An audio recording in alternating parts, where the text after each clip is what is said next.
ऐसे कौन से टेस्ट है जो हम कर सकते हैं जिससे हमें पता चले कि हमें एलर्जीज है? जी।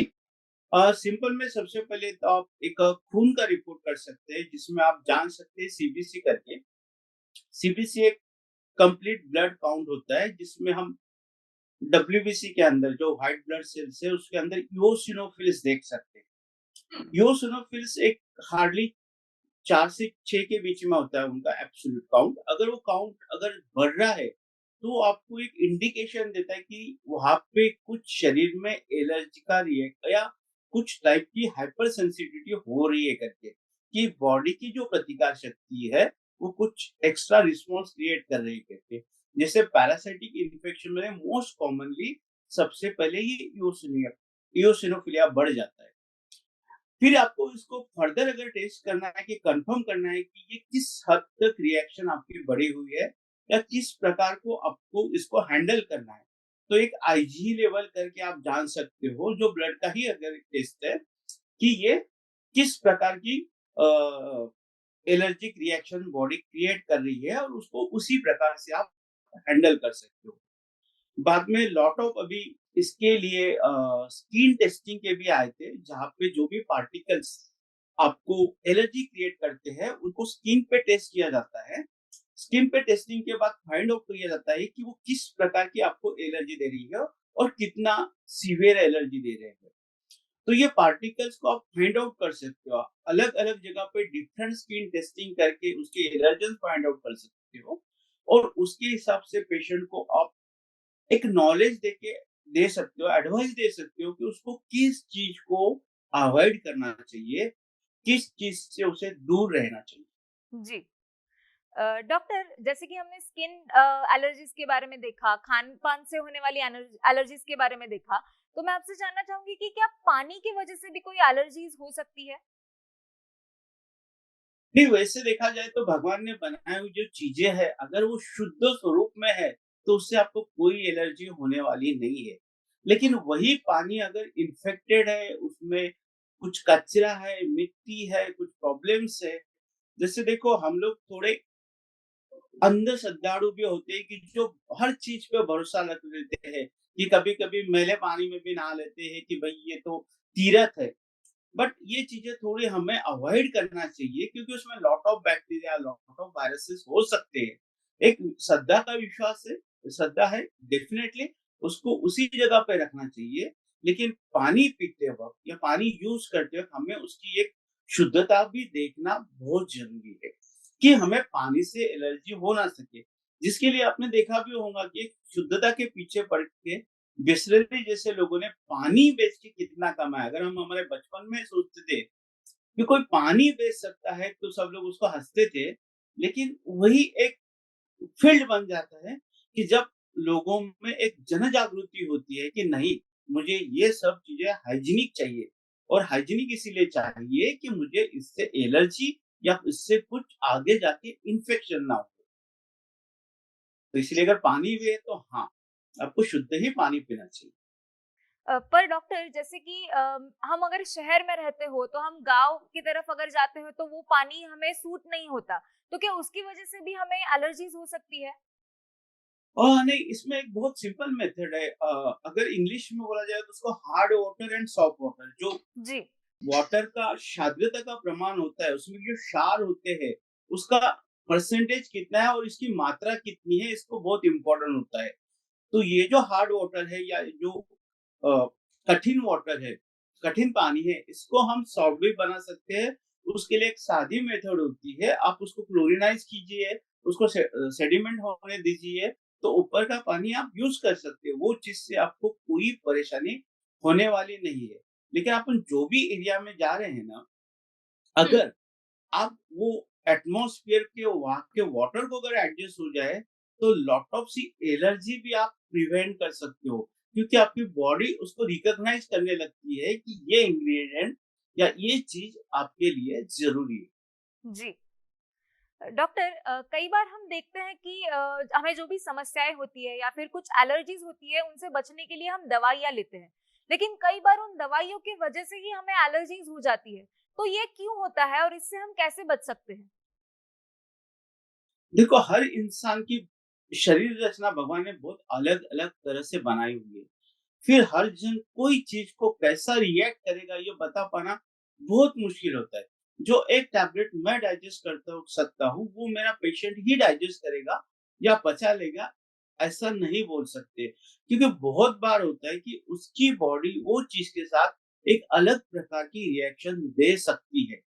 तो बहुत बार ऐसा होता है कि हम जो एलर्जी के लिए दवा देते हैं, जैसा मैंने शुरुआत के इंटरव्यू में आपको बताया शुरुआत की इसमें कि हम लोग इविल टैबलेट यूज़ करते हैं, जो भी सबको मालूम है या फिर हम लोग अभी नए में सेट्रिजिन या लियोसेट्रिजिन यूज़ करते हैं। लेकिन मैंने कई बार ऐसा देखा कि ये चीज़ को भी कुछ-कुछ पेशेंट्स में एलर्जी होती है। सो हर एक पेशेंट उसकी इम्यूनिटी, उसकी प्रतिकार शक्ति बहुत अलग है। उसको वही हिसाब से रखना चाहिए और एक कोई भी दवा चालू करने से पहले ऐसे पेशेंट में जो थोड़े ज़्यादा एलर्जिक है, उनमें वो कम मात्रा में शुरू कीजिए। अगर आपको रिएक्शन मिलता है, तो वो दवा की कभी ही फुल मात्रा मत दीजिए। कम से कम मेडिसिन में ही कोशिश कीजिए 1/4 1/5 डोज़ में। अगर वो उसको रिएक्शन करता है, बहुत बार बोलते नहीं है कि ऑइंटमेंट पूरे कहीं पे लगाने से पहले एक बार स्किन पे लगा के उसको टेस्ट कीजिए। सो वो अगर उस चीज़ को रिएक्शन देता है, तो वो हम लोग उसे अवॉइड कर सकते हैं। उसे फुल मात्रा में देने की ज़रूरत नहीं पड़ती। सेम यही टैबलेट के साथ है और कुछ इंजेक्शन के साथ भी है, जैसा पेनिसिलिन या कुछ जो एंटीबायोटिक होते हैं। इनको हम लोग टेस्ट डोज़ देते हैं। स्किन पे छोटा टेस्ट डोज़ देख के देखते हैं कि ये चीज़ से ये आदमी कितनी रिएक्शन दे सकता है। क्योंकि मैंने जैसा बताया आपको कि टाइप 1 या पहली प्रकार की जो एनाफाइलैक्सिस रिएक्शन है या एलर्जिक रिएक्शन है, वो बहुत डेंजर और जानलेवा भी हो सकती है। तो यही आपको प्रिवेंट करना है और इसी के लिए थोड़ा some time go slow but steady. आप धीरे से थोड़ा डोज़ बढ़ाते जाइए, जहाँ पेशेंट आपका एडजस्ट हो सकता है। और उसके सिवा इसमें एक और रोल होता है कि अगर किसी को किस चीज़ से एलर्जी है, जैसा टीबी के पेशेंट को टीबी का दवा देना बहुत ज़रूरी जी। है। बट इसके लिए वो एक हाइपर सेंसिटिव रिएक्शन दे सकते हैं और लीवर को डैमेज कर सकते हैं।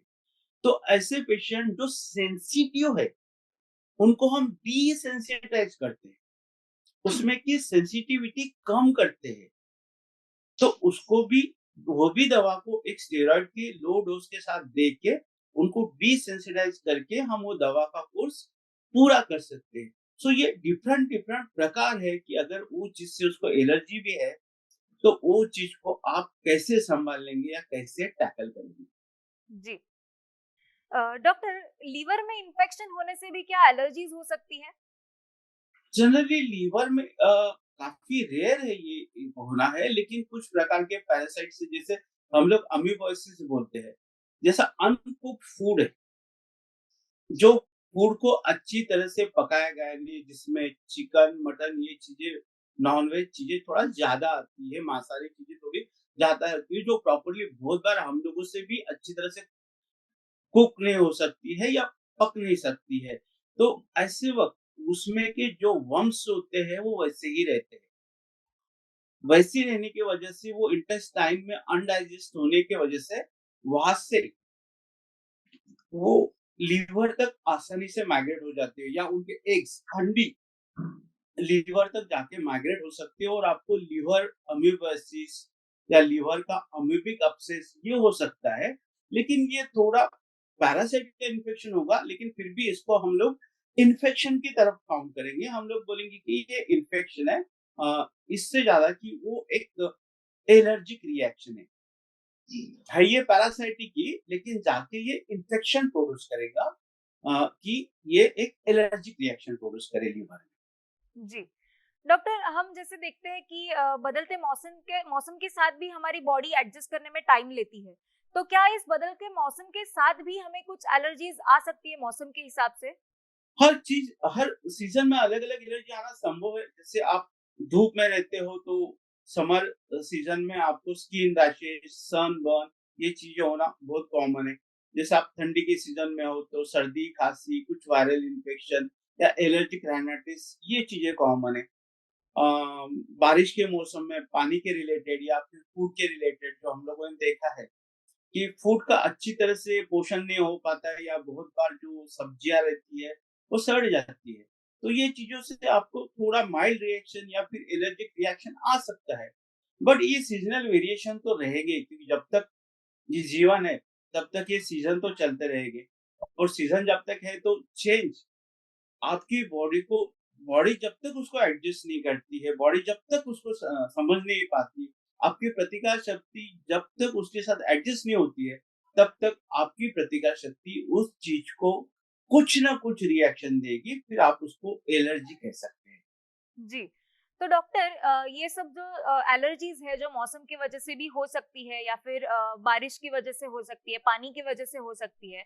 तो जैसा कि आपने कहा कि इन सब से बचने के लिए हमें हमारी इम्यून सिस्टम बहुत स्ट्रॉन्ग रखना ज़रूरी होता है। तो इनसे बचने के लिए और हमारी इम्यून सिस्टम स्ट्रॉन्ग करने के लिए हम क्या करें? चलेगा हम लोग एलर्जी से लेके एनर्जी तक बढ़ रहे हैं। हर चीज़ का एक एलर्जी किसी चीज़ से होती है जब तक आप उससे डिसेंसिटाइज़ नहीं होते हो। अगर देखो आपको हर वक़्त लगता है कि मैं सुबह उठ के अगर जाता हूँ तो मुझे सर्दी होती है ठंड की वज़ह से। लेकिन वही सर्दी में सुबह उठ के आप दौड़ो कि आपको पसीना आ जाए। जी, इतना मेहनत, इतना एक्सर्शन करो कि आपको पसीना आ जाए। आप धीरे-धीरे वो एटमॉस्फियर को एडजस्ट हो जाएँगे और आप एक एलर्जी की जगह पे एक एनर्जी, एक रेजिस्टेंस डेवलप करेंगे उसके अगेंस्ट में। उसके लिए आपकी डाइट, एक्सरसाइज, आपका योगा, मेडिटेशन ये चीज़ें आपके बॉडी को बूस्ट करने के लिए बहुत हेल्प करती है। और जैसे कुछ विटामिन है लाइक बी कॉम्प्लेक्स है या विटामिन सी है, ये वाटर सोल्यूबल विटामिन होते हैं, पानी में डिसॉल्व होने वाले विटामिन्स होते हैं। तो इनको बॉडी को हर वक़्त ज़रूरत होती है। तो इसका सप्लीमेंटेशन भी बहुत ज़रूरी होता है। आपके डाइट में प्रोटीन का सप्लीमेंटेशन ज़रूरी होता है। जैसे ट्रेस एलिमेंट है, मैग्नीशियम है, सेलेनियम है, जिंक है, ये चीज़ें आपको कभी-कभी सप्लीमेंट के थ्रू लेना बहुत ज़रूरी होती है कि जो आपकी इम्यूनिटी को बूस्ट करे। जो आपने कोविड में भी देखा कि ये सब चीज़ें एकदम एक साथ आ गई थी कि ये लेके देखो, दिस विल हेल्प यू। तो फिटनेस, आपकी मेंटल प्रतिकार शक्ति, मानसिक, शारीरिक, फिजिकल ये सब इम्पोर्टेंट होता है ये चीज़ों के अगेंस्ट में फाइट करने के जी।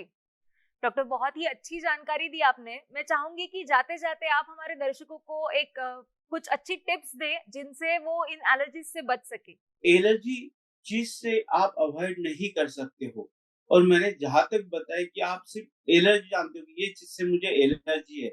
लेकिन जहाँ तक मेडिकल नॉलेज बताता है कि एनाफाइलिस रिएक्शन जहाँ पे आपकी जानलेवा से लेके सादी मामूली रिएक्शन भी आपको आ सकती है। तो एलर्जी के बारे में आपको पूरी जानकारी होना ज़रूरी है। जी, जब जानकारी होगी और किस चीज़ से एलर्जन से मुझे ये सब चीज़ें होती है, अगर वो आप थोड़ा फाइंड आउट करेंगे, मालूम करेंगे और वो चीज़ को अगर आप अवॉइड करेंगे तो आपके लिए उससे सबसे अच्छी चीज़ और कोई नहीं हो सकती है। तो एलर्जी का सबसे पहला इम्पोर्टेंट है कि उसको दूर करो, उससे दूर हटो। वो चीज़ से भले ही आपको डस्ट से हो या स्मोक से हो, कोई स्मोकिंग कर रहा है तो वो चीज़ से आप दूर चले जाओ और फिर कोशिश करो कि आपकी जो प्रतिकार शक्ति है उसको बूस्ट करने का, उसके लिए फूड अच्छा रखो, आपकी डाइट, आपका एक्सरसाइज, उसमें योगा है, मेडिटेशन है, फिजिकल एक्सर्शन है और थोड़ा बहुत अपना रेगुलर जिम भी करेंगे, तो आपको ये सब चीज़ें नक्की कोई भी एलर्जिक रिएक्शन से दूर करेगी और उसको आपके पास ही भटकने नहीं देगी। सो आपके लिए फिटनेस सबसे ज़रूरी चीज़ है। जी। आपका बहुत-बहुत शुक्रिया डॉक्टर, आपने बहुत ही अच्छी जानकारी दी। आप हमसे जुड़े, इतनी अच्छी जानकारी देने के लिए आपका बहुत-बहुत शुक्रिया। धन्यवाद।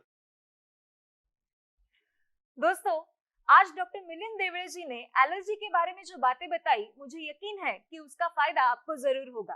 तो ऐसे ही विषयों पर और जानकारी पाने के लिए हम मिलेंगे क्या करें क्या ना करें के अगले एपिसोड में। तब तक अपनी होस्ट और दोस्त अंकिता को इजाजत दीजिए।